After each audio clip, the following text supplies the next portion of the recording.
8월 2일 모닝 미팅 시작하도록 하겠습니다. 지난 주말 미증시와 주말간의 상황들을 좀 정리를 좀 드리면 미국 3대 지수는 하락을 했습니다. 대부분 마이너스 0.4에서 0.7% 정도 하락을 했고요. 계속적으로 매크로 피크아웃 우려하고 기업 어닝에 대한 우려들이 좀 작용을 했던 것 같습니다. 아마존에 대한 매출이 좀 감소했다는 이런 우려들이 좀 있었고요. 중국의 제조업 지표가 예상치를 좀 사회해서 4개월 연속 좀 하락을 했고, 한국 수출은 잘 나왔는데 증가율은 당연히 좀 떨어졌을 것 같고요. 레벨은 여전히 높은 수준입니다. 미국의 코로나 상황들도 조금은 계속 우려감이 나타나고 있는 이런 상황들이고요. 중국의 제조업 지표들이 좀 안 좋게 나왔기 때문에 지난주에 있었던 어떤 규제 우려에서 이렇게 경기 모멘텀이 좀 둔화가 되면 특수채 발행 속도를 좀 빨리 하거나 아니면 지준율 인하 등 재정 부양 정책들이 좀 있지 않겠느냐라는 얘기도 좀 나오는 이런 상황들이고요. 지난주 FMC에도 확인을 하셨겠지만 재정하고 통화 정책이나 이런 것들 계속적으로 상황들을 봐가면서 완화적 정책들 지속할 거다라는 이런 관측들이 좀 있습니다. 이번 주에 있을 고용 지표 이런 것도 중요할 것 같고요. 종합해서 코스피 상황 말씀을 드리면 8개월 연속 상승이 이제 마무리를 했죠. 그래서 7월 달에는 월봉 기준으로 이제 음봉이 나타났습니다. 저희가 기존에 말씀을 드렸던 것처럼 상당히 이제 많이 올라왔기 때문에 이러한 피크아웃 우려 등이 겹치면서 상승 탄력 등이 좀 둔화되는 이런 모습들이 나타날 거다라고 이제 말씀을 좀 드렸고, 다만 이제 이런 재정이나 아니면 통화 정책 등을 감안을 해봤을 때 하반 경직성도 일정 부분 상당히 좀 있는 이런 상황들이다라고 보면 지수는 약간은 좀 이렇게 좀 갇히는 이런 가운데 종목 장세들이 나타날 가능성이 높다, 이런 뷰를 계속적으로 유지를 하도록 하겠습니다. 오늘 자료들 좀 꽤 있습니다. 순차적으로 발표하도록 하겠습니다. 우선 매크로 분석 한국 7월 수출 정혁영 연구원입니다. 네, 한국 수출 말씀드리겠습니다. 한국 수출은 전년 대비 29.6% 증가했습니다. 금액으로는 554억 달러로 우리나라 수출입 통계가 집계된 이래 역사상 최대 실적입니다. 품목별로 보시면 먼저 이 IT 품목의 수출 증가율이 반등세를 지속하고 있는데요. 재택근무, 디지털 전환 흐름에 따라서 이 반도체나 컴퓨터, 무선통신기기 등이 호실적을 기록한 영향입니다. 이번 달에는 이 글로벌 건설업이 우리 한국 수출을 견인한 것이 특징적이었는데요. 세계 각국이 이 인프라 투자로 경기 부양에 나서면서 건설기계 수출이 고르게 증가했습니다. 또한 이 석유화학도 수도관 바닥재 등의 이 건설 자재를 중심으로 호조세를 보였습니다. 한국 수출의 최대 우려가 바로 이 차량용 반도체 수급 지연이었는데요. 차량용 반도체 수급 상황이 개선 흐름을 보이고 또 인도의 코로나19 상황이 완화됨에 따라서 자동차와 차 부품도 증가세를 지속했습니다. 지금 현재는 국내 기업들의 자본재 수입액이 상승세를 지속한다는 점이 긍정적이었는데요. 이 한국 수출의 궤적은 병목 현상 해소에 달려 있는 것으로 판단됩니다. 그래서 우리 한국 수출이 2분기 중에 고점을 통과했으나 하반기에도 10%대 성장세를 이어갈 전망입니다. 이상입니다. 채권 월보입니다. 강승원 의원. 예, 저희 8월 월보 자료이고요. 7월 달에 월간 기준으로는 코로나 국면 이후에 가장 큰 폭 하락했던 7월 달 미국 채권 시장이었습니다. 다만 저희는 그것에 대한 해석이 좀 시장의 입장과 좀 다른데요. 일각에서는 물가가 급등하고 있는데도 미국채 금리가 하락하는 것에 대해서 채권 시장의 물가를 무서워하지 않는다, 혹은 연준의 극단적인 완화적인 스탠스가 금리 하락의 원인이다라는 이야기들이 있는데 저희는 조금 동의하기 어렵다라는 말씀을 드리고, 실제로 금리가 언제 변곡점들을 좀 보시면 물가를 좌시하지 않겠다라고 한 6월 FOMC 직후에, 그리고 7월 13일 날 미국의 6월 CPI가 시장 전망치 상현 직후에, 그러니까 물가가 세게 나올 때마다 내년도 금리 인상 가능성이 급등을 했고요. 이걸 확인하고 나서 미국채 금리가 2번 정도 크게 급락하는 흐름이었습니다. 그러니까 어떤 이야기냐면 물가를 무서워하지 않는 게 아니라 오히려 경기는 그다지 강하지 않은데 물가가 세게 나오니까 이 물가 때문에 연준이 조기에 금리 인상한다거나 좀 과격한 긴축에 나설 가능성들, 즉 정책 실패에 대한 베팅이 7월 미국채 금리 하락의 핵심 배경이었다고 보고 있습니다. 그러면 결국 7월 달에 나왔던 흐름들이 반전되는 계기도 결국 연준이 최근에 물가에 대해서 어떻게 판단할 건지를 시장한테 알려주는 부분이 중요한데요. 계속해서 시장은 연준이 이야기하는 일시적 물가에 대해서 믿고 있지 않는데 저희는 연준의 반하는 베팅은 철회할 것을 권고드리고 연준 일시적 물가를 근거로 조기 긴축에 나서지 않을 거다. 이번 달에 잭슨홀뿐만 아니라 세 차례 타운홀 미팅이 있습니다. 해당 미팅에서 파월 의장 계속해서 물가는 뭐 일시적이다. 이걸 가지고 금리 인상에 대해서는 거리가 멀다라는 이야기들을 계속해서 반복할 거라고 보고 있고요. 실제로 그래서 미국 채권 시장은 정책 실패 베팅을 되돌리며 바닥 다지고 상승 시도를 전망하고 있습니다. 원화채권 같은 경우에는 아까도 말씀 앞에서 주셨지만 수출 같은 경우에는 레벨 자체가 굉장히 좋습니다만 모멘텀이 조금 둔화되는 부분이 있고 1분기 때 0.6%포인트였던 민간 소비 기여도가 2분기에 3배 가까이 급등했는데요. 최근에 코로나 올라오면서 이것에 대한 부담도 있습니다. 그러니까 대내외 수요 모멘텀 둔화가 계속해서 장기 금리의 가파른 하락으로 이어지고 있고요. 저희는 특히나 연말까지 장기채 발행 규모가 계속해서 줄어드는 부분이 있기 때문에 펀더멘탈과 수급 모두 장기 원화채에 우호적이다. 장기 원화채에 대한 매수 의견 유지합니다. 이상입니다. 대체 투자 리츠 월보입니다. 홍지환 위원. 네, 7월 글로벌 리츠 성과 지금 4.2%를 기록을 했고요. 국가별로 보시면은 리츠 성과의 차별화가 이제 백신 접종률에 따라서 좀 달라졌다라고 보시면 될 것 같습니다. 지금 7월 한 달 성과로 봤을 때 미국, 영국, 프랑스, 캐나다가 높은 상승률을 보였고요. 또 미국 리츠 섹터 내에서는 주거용이 가장 우수한 지금 수익률을 달성을 했습니다. 다세대 주택이나 조립주택 지금 10% 초반대 상승률 보이고 있고요. 사실 7월 마지막 주부터 사실 코로나19 민감도가 높은 호텔, 오피스, 리테일로 저가 매수가 들어왔긴 했으나 월간 성과로 봤을 땐 호텔과 리테일은 하락했다라고 보시면 되겠고요. 지금 2021년도 들어서 주가지수 대비해서 리츠지수가 높은 성과를 내면서 이제 전 고점을 상향 돌파한 상황입니다. 그런데도 저희는 아직까지 상승 여력 크다라고 판단을 하고 있고요. 첫 번째로는 이제 리츠의 보유 자산이 시장 평균 대비해서 우량하고 또 미국 리츠 지수의 절반 이상이 뭐 특수형 데이터 센터, 물류 센터라는 점을 감안했을 때 아직까지 리츠가 실물 부동산 대비 할인받고 있다라고 저희는 판단을 하고 있고요. 두 번째로는 그 리츠와 주식의 이제 멀티플을 비교를 해봤을 때 과거 경기 회복기 때 리츠가 이제 주가 지수 대비해서 높은 멀티플을 적용을 받았었고 또한 이번 2020년도 코로나 유동성 수혜에 따른 이제 플러스가 이제 리츠에는 별로 없었다라고 보는 점도 긍정적입니다. 사실 저희 여기에는 이제 2분기 실적을 지금 리츠가 7월부터 발표를 했는데요. 실적 발표가 진행이 되면서 대부분의 리츠가 이제 컨센서스를 넘는 실적을 발표를 했고 또 거의 한 3분의 2 정도 되는 종목들이 가이던스를 지금 상향을 하고 있으면서 저희는 앞으로 좀 실적 상승세가 커지면서 이런 멀티플에 대한 부담은 좀 더 이제 완화될 수 있을 거다라고 저희는 보고 있습니다. MNB에 같이 첨부드린 표를 한번 봐주시면요, 저희가 집계하고 있는 미국 주요 리츠 리스트들 실적 나온 걸 쭉 정리해놨는데 보시면은 3개 종목 제외하고 모두 컨센을 상회하는 실적을 발표를 했고요. 대부분 지금 가이던스를 많게는 한 10%까지 올리고 있는 상황으로 보시면 될 것 같습니다.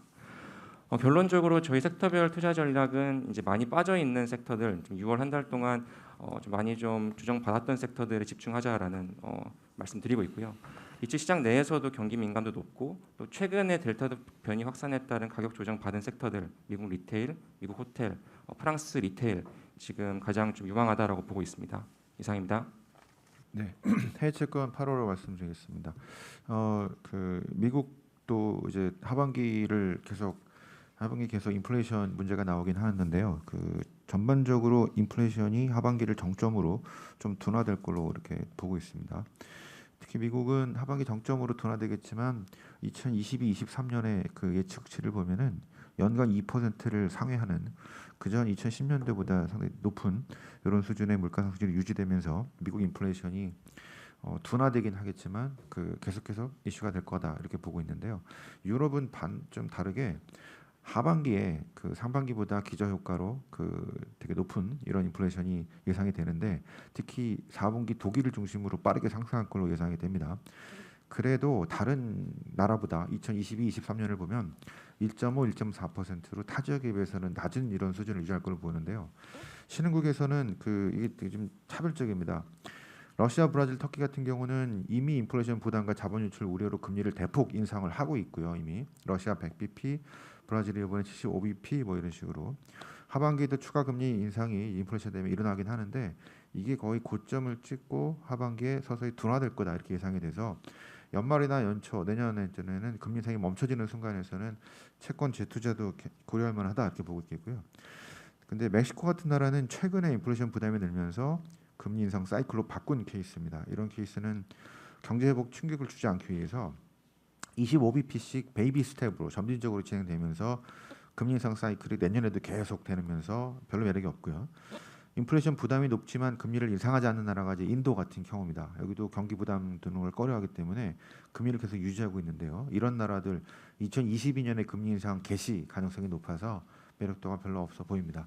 마지막으로 인도네시아 같은 케이스는 여전히 인플레이션 부담이 낮은 한 1.5%에 불과한 물가 상승률이 계속되고 있는 신흥국들도 아마 내년부터는 본격적인 회복이 되면서 뒤늦게 금리 상승이 될 걸로. 네, 지금 발표드린 해외 채권 자료는 모닝 미팅 요약 자료에는 지금 빠져 있는 것 같습니다. 그 홈페이지나 아니면 뭐 그 매체에서 풀 리포트 자료를 참고하시면 좋을 것 같고요. 산업기업 분석으로 넘어가겠습니다. IT 월보 그리고 반도체 산업 같이 말씀해 주세요. 이기화 도현우 연구원. 네, 8월 NHIT 먼슬리 토픽 말씀드리겠습니다. 저희 8월 종목은 LG에너텍이고요. 그 휴대폰 산업부터 먼저 말씀드리겠습니다. 최근에 이제 글로벌 스마트폰 수요 및 출하량은 최근 반도체 공급 부족이 조금씩 풀리고 코로나 영향도 완화되면서 완만한 회복세를 기록하고 있습니다. 이 글로벌 스마트폰 시장에서 가장 큰 수요를 차지하고 있는 중국과 인도에서 출하량 및 수요 회복이 포착되고 있는데요. 실제로 6월 글로벌 스마트폰 판매량은 전년비 증가세를 지속을 했고 전월비로도 3개월 만에 증가세로 반전했습니다. 반도체 공급 부족, 코로나19 재확산 영향에도 중국 6.18 페스티벌에서 예상외로 판매가 좀 양호했고요. 인도에서도 수요 및 출하량이 회복하는 모습을 기록을 했습니다. 이러한 회복세는 하반기에 더욱 뚜렷해질 것으로 저희는 예상을 하고 있고요. 대만 반도체 칩 설계 업체들도 이와 이제 비슷한 발언들을 하고 있는 상황입니다. 특히 이제 5G 스마트폰 관련해서 많은 이제 얘기들을 하고 있는데요. 애플도 실적 발표에서 5G 스마트폰이 이제 시작이기 때문에 하반기 아이폰 13 판매량을 이제 되게 좋게 보고 있다라고 언급을 하고 있고, 대만에서도 중국 로컬 업체들이 5G 보급형 스마트폰을 하반기에 이제 본격적으로 출시를 할 거기 때문에 양호한 매출 성장세가 기대가 된다는 언급들을 하고 있습니다. 그래서 저희는 관련된 업체들이 이제 전반적으로 수혜가 좀 있을 거라고 보고 있고요. 상반기는 예상보다 안 좋았지만 하반기에는 글로벌 스마트폰 업체들이 점유율 확보를 위해서 각자 다른 방식으로 수요를 진척할 것으로 이제 예상을 하고 있습니다. 먼저 삼성전자 같은 경우에는 플래그십 라인업에서 폴더블 스마트폰 가격 인하를 통해서 관련 시장을 좀 빠르게 확대를 하고, 중저가 라인업에서는 지금 베트남 상황이 코로나에서 좀 완화되고 있는 상황이기 때문에 이쪽의 출하량도 7월부터 좀 증가할 것으로 보고 있습니다. 애플 같은 경우에는 5G 아이폰 출시를 통해서 화웨이가 최근에 이제 중국이나 유럽 플래그십 시장에서 많이 안 좋아졌는데 이 부분을 흡수할 것으로 이제 보고 있고요. 샤오미나 오포, 비보는 말씀드린 대로 하반기에 이제 5G 보급형 스마트폰 출시를 통해서 그 출하량이랑 수요 회복을 이끌어낼 것으로 보고 있습니다. 특히 이제 삼성전자는 아까 말씀드린 대로 폴더블 스마트폰 시리즈 출시가 전체적인 출하량 회복에 좀 도움을 줄 것으로 이제 예상을 하고 있습니다. 8월 11일 이제 공개를 할 거라고 보고 있고요. 지금 가격이 전작 대비해서 20% 정도 저렴할 거라고 보고 있기 때문에 소비자의 선택할 수 있는 그런 여지가 좀 더 확대될 수 있다 이렇게 기대를 하고 있습니다. 관련해서는 기존 수혜업체인 KH바텍, 파인테크닉스, 인녹삼단 소재 BH뿐만 아니라 삼성전자 스마트폰 판매 개선 기대감으로 관련 부품 업체들의 전반적인 수혜가 좀 기대가 되고요. 그 성장성이 둔화되고 있는 스마트폰과 달리 XR 기기 이제 성장세는 빠르게 이제 계속 지속이 되고 있는 상황입니다.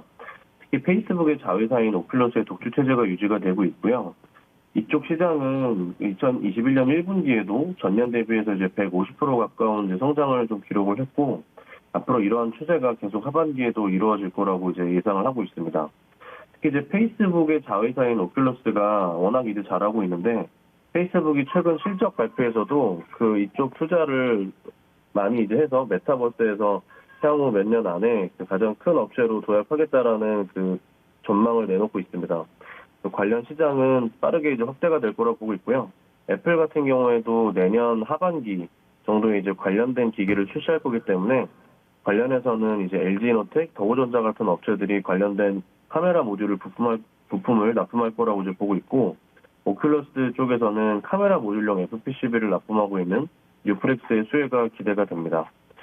그 반도체도 간단히 좀 말씀드리도록 하겠습니다. 반도체 업계는 경쟁이 최근에 계속 심화가 되고 있는 상황이고요. 디램 쪽 그리고 파운드리 업계의 경쟁이 심화되고 있는 상황입니다. 특히 이제 디램 같은 경우에는 최근에 마이크론과 삼성전자의 기술 난이도 관련해서 경쟁이 좀 그 심화되고 있는 상황이고요. 그 마이크론이 최근에 이제 계속 그 빠른 기술 경쟁력을 이제 보이고 있기 때문에 삼성전자 같은 입장에서는 약간 이제 위험 요인으로 다가오고 있다 이렇게 좀 보시면 될 것 같습니다. 그다음에 이제 그 삼성전자 메모리 부문 투자가 20조를 상회할 거로 보고 있고요. 이러한 추세는 이제 하반기에 좀 집중될 거라고 보고 있습니다. 그래서 저희는 일단 반도체 업계 쪽에서 투자가 많이 일어나고 있고 그 기술 경쟁이 심화되고 있기 때문에 일단은 좀 보수적으로 봐야 되는 그 뷰를 가지고 있고요. 그 파운드리 쪽에서도 경쟁이 심화될 거라고 보고 있습니다. 인텔이 최근에 그 새로운 아키텍처 로드맵과 공정선도 탈환 계획을 발표를 했습니다. TSMC가 계속 독주하던 이쪽 시장도 좀 경쟁이 심화될 거라고 보고요. 반면에 이제 투자는 좀 더 확대될 거기 때문에 뭐 관련해서 해외 글로벌 장비 업체들의 추이는 뭐 지속이 될 거라고 예상을 하고 있습니다. 이상입니다. 반도체 산업 대신 발표 드리겠습니다. 그 중국 반도체 산업 코멘트이고요. 최근에 중국 반도체 장비와 소재 국산화 성과가 좀 눈에 띄고 있습니다. 그래서 관련 업체 주가 흐름도 좀 양호한 흐름을 보이고 있는데요. 일단 저희가 지금까지 말씀드린 내용은 미국의 반도체 제재로 인해서 반도체 장비 수입이 어려워지니까 반도체 장비의 자체 개발에 속도를 내는 중이다라는 말씀을 계속 드려왔는데, 최근에는 소재 쪽에서 포토레지스트 개발도 좀 가속화가 되고 있습니다. 나타 옵토 일렉트로닉이라는 업체가 최근에 ARF 포토레지스트 개발 성공을 발표하면서 주가가 약 70%가량 상승을 했고요. 스저 리홍이라는 업체도 중국 반도체 업체에 공급하는 KRF 포토레지스트를 개발 중이고 2022년에는 양산을 계획 중입니다.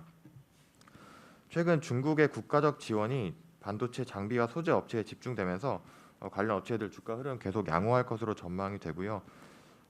관련 업체로는 갈륨 나이트라이드 반도체를 생산할 수 있는 MOCVD 장비를 제조하는 업체인 어드밴스드 테크놀로지 앤 머티리얼즈가 있고, 또 CVD와 세정 장비 업체 노라 테크놀로지, 그리고 소재 업체로는 포토레지스트와 증착 프리커서 업체인 나타 옵토 일렉트로닉 등이 있습니다. 이상입니다. 네, 질문 없으시면 다음으로 넘어가겠습니다. 골프존 백준기 위원님. 네, 골프존 말씀드리도록 하겠습니다. 이번에 투자 의견 바이 유지하고요. 목표 주가는 20만 원으로 상향을 했습니다. 최근 좀 빠른 시간 내에 저희 목표가까지 좀 빨리 올라왔던 이제 주가였었는데요. 저희는 추가 업사이드가 충분히 보인다라고 판단이 들어서 이번에 목표 주가를 올리게 되었습니다. 일단은 좋았던 점, 이제 지금까지 좋았던 점 2분기 실적 말씀드리면서 말씀드리겠고요. 일단 2분기 실적은 어닝 서프라이즈가 나왔습니다. 주요 요인은 첫 번째로는 가맹점 증가가 양호했고요.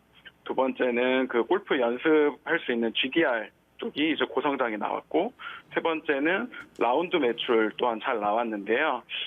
향후 이제 좋게 보는 포인트도 사실은 이 포인트들과 비슷합니다. 특히 이제 라운드 매출 같은 경우에는 구조가 이제 골프존 가맹점에서 저희가 18홀 라운드를 치면 그 한 라운드당 2,000원의 수수료를 골프존이 인식을 하는 구조이고요. 이 수수료 매출이 연간 1,200억 정도가 올해 추정이 되는데요. 이거는 고정비가 없는 매출이기 때문에 상당폭의 마진율 개선이 일어날 수 있는 부분이고요. 그리고 지금 골프 인구 같은 경우에는 골프가 워낙에 좀 이제 들어가는 비용이 많다 보니까 쉽사리 골프 인구가 하락세를 띄지는 않을 거다라고 판단을 하고 있어서 이 라운드당 수수료 그리고 GDR 쪽 매출 이제 호조는 앞으로 계속 이어질 수 있다라고 말씀드리도록 하겠습니다. 그리고 이제 재미있는 점은 2분기가 아무래도 이제 계절적 성수기다 보니까 이제 시장에서도 2분기 때 실적 좋고 3분기부터는 이제 다시 빠지지 않을까 이런 생각을 많이 하시는 것 같은데 이번에 2분기가 워닝 서프라이즈 나왔는데 가맹점 증가수가 85개였었어요. 3개월 동안. 근데 지금 7월 한 달만 하더라도 40개가 넘어가는 가맹점 증가수를 보이고 있습니다. 그러니까 이제 사회적 거리두기 4단계에도 불구하고 골프존의 실제 영업은 크게 이제 데미지가 없이 굉장히 양호한 상태로 잘 이루어지고 있기 때문에 2분기 실적 피크아웃에 대한 우려는 상당히 이제는 좀 우려 사안이 없어졌다라는 좀 말씀을 드리겠고요. 좀 정리를 드리면 저희가 계속 골프존 탑픽으로 추천하고 주가가 많이 이제 오른 상황이긴 하지만 추가 업사이드를 더 보고 있고 내년에도 이제 중국 쪽 매출에 대한 얘기가 이제 나온다면 밸류에이션 리레이팅 요인으로 충분히 작용할 것으로 판단하고 있습니다. 이상입니다. 다음은 만도 S&T 모티브 조성우 의원입니다. 예, 만도 먼저 말씀드리겠습니다. 2분기 실적이 이제 추정치나 컨센서스보다 좀 잘 나왔고요. 물량 측면에서 반도체 수급 관련된 공급 측면에서의 어떤 차질이 있었지만 이제 SUV나 고급차 중심으로 믹스가 개선된 부분들 그리고 이제 만도 헬라가 이제 연결 편입이 되면서 전반적으로 마진에 기여한 부분들 이런 부분들이 이제 우려보다 실적이 조금 더 잘 나온 이유라고 지금 보고 있고요. 일단 수주 측면에서 보면은 지금 2분기에만 신규 수주를 한 3조 9천억 정도를 해서 상반기 기준으로 보면은 지금 전체 올해 수주 목표의 한 80% 정도를 이미 달성한 상태고요. 그다음에 이제 이 수주를 보더라도 XEV 관련 제품이 56%, 이제 넌현대차 비중이 65%로 제품이나 고객 다변화가 잘 진행되고 있다라고 판단됩니다.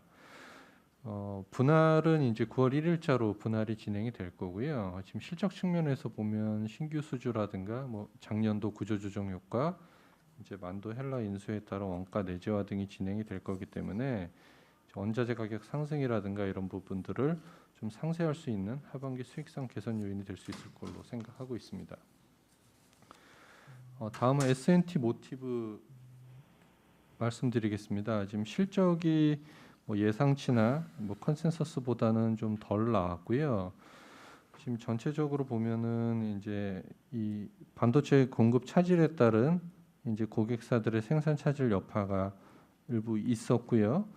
그다음에 GM 쪽 드라이브 유닛 매출액은 좋았는데 현대차 그룹 쪽의 하이브리드나 EV용 친환경차 모터 매출액이 이제 몇 분기 만에 처음으로 이제 감소했습니다. YOY, QOQ로 다 줄었는데 일단 반도체 수급 차질도 있었지만 현대기아차가 아이오닉 5 생산량에 지금 집중하고 있고요. 그러다 보니까 기존 EV 차량에 대한 부분들이 아마 생산 우선순위에서 좀 밀린 것 같은데 아이오닉 5에는 지금 그 S&T 모티브가 기존의 구동 모터 부품을 공급을 하고 있지 않기 때문에 아마 이런 부분들이 좀 영향을 준 것 같습니다. 3분기, 4분기는 좀 개선될 거라고는 보고 있는데 전체적으로는 이제 중장기적인 어떤 확장성 이런 부분들에 대한 입증이 좀 필요하다라고 생각하고 있기 때문에 다음은 LX 인터내셔널 김동영 의원입니다.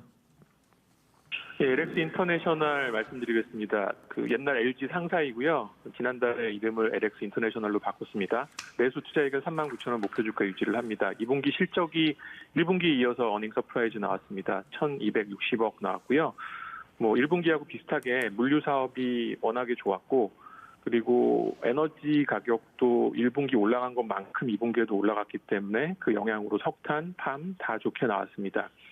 3분기 이후에는 운임이나 에너지 가격 변수가 있긴 하지만 물류가 일단 성수기에 들어가고요. 또 석탄 가격이 후행해서 반영되는데 이미 상반기에 많이 올라갔기 때문에 3분기 이후에도 1,000억 원대의 영업이 분기별로 나올 걸로 보고 있습니다.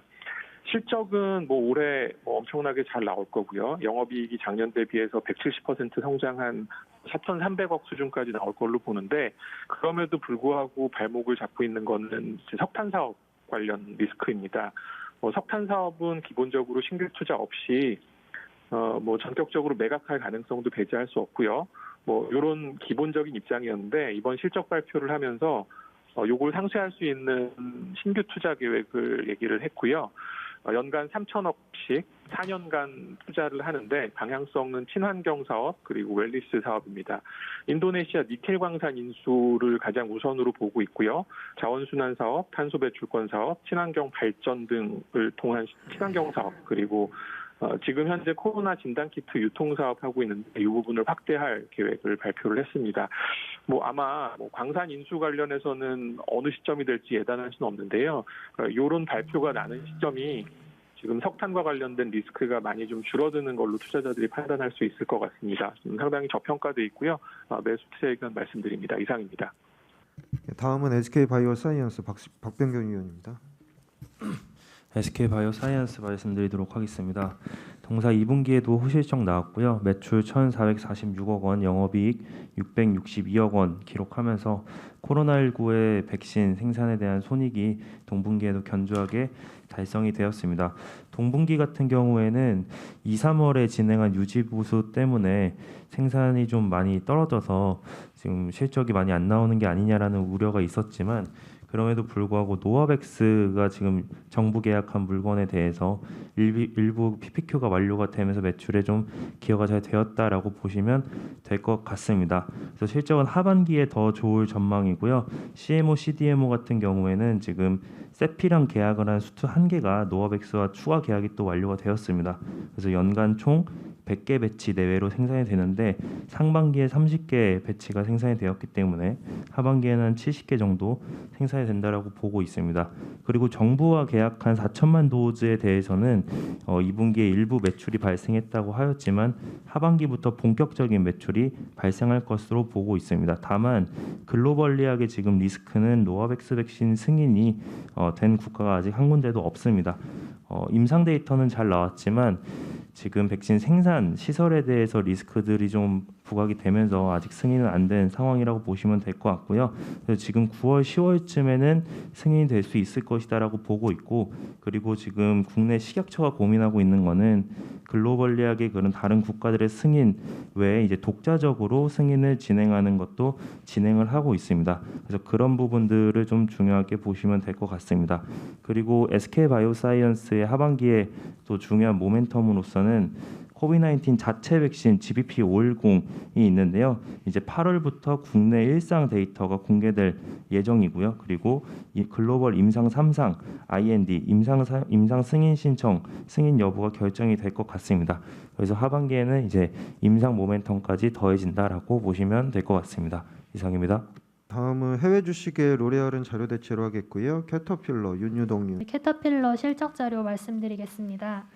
2분기 매출은 129억 달러, 영업이익은 18억 달러 기록하면서 컨센서스 상회하였습니다.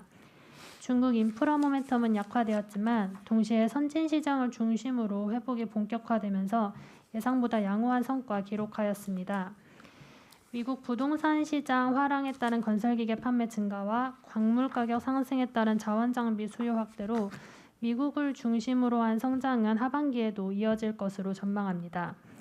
국내 굴삭기 기업도 동일한 방향성 보이는 걸 감안하면은 중국 매출 의존도가 낮고 선진 시장 비중이 높은 현대건설기계와 진성TC가 긍정적인 실적 흐름 이어갈 것으로 전망합니다. 이상입니다. 네, 전체적으로 질문이 있으세요? 없으시면 이상으로 모닝 미팅 마치도록 하겠습니다.